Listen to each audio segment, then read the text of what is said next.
अस्सलाम वालेकुम, मैं हूं डॉक्टर मोहम्मद नुमान खालिद। आज मैं मौजूद हूं मेज़ फील्ड में अदनान सरवर साहब के साथ और मैं इनसे आज पूछूंगा कि मकई पछेती मकई के अंदर हम कौन सी इंटरक्रॉपिंग करें ताकि जो है इसकी कटाई तक हमें इसमें से कुछ ना कुछ जो है मुनाफा हासिल होता रहे। जी अदनान साहब। जी अस्सलाम वालेकुम जी काश्तकार भाई और आपको बता दें कि हमारे ऐसे काश्तकार हज़रात जो भी आलू या सरसों के बाद जो है मकई की पछेती काश्त करने जा रहे हैं, हाइब्रिड काश्त करना जा रहे हैं, या वो साले के लिए या फिर चारे के लिए काश्त करने जा रहे हैं और खेलों पर काश्त करना चाहते हैं, तो आपको बता दूं कि 20 से 25 मारे तक जो है ना हमारे काश्तकार हज़रात जो हैं वो मकई की काश्त जो है मुकम्मल कर लें।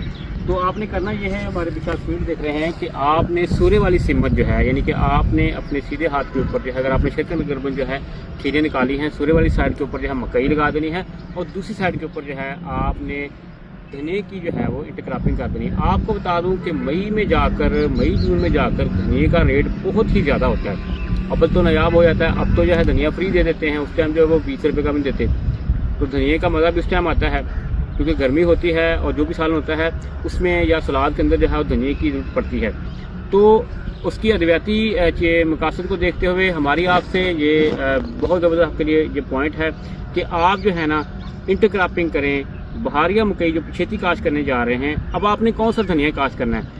देसी धनिया को नहीं काश्त करना, आपने हाइब्रिड वैरायटी लेनी है मार्केट से और से काश्त करना है ताकि आपकी जो फसल है वो आपको देर पा जो है वो जो इसकी प्रोडक्शन कटाइयाँ देती जाए। आपको बता दें कि वही पानी वही खाद सारा कुछ लग जाना है और आपको एक अच्छी जो है वो इनकम आपको आ जानी है। शुक्रिया जी।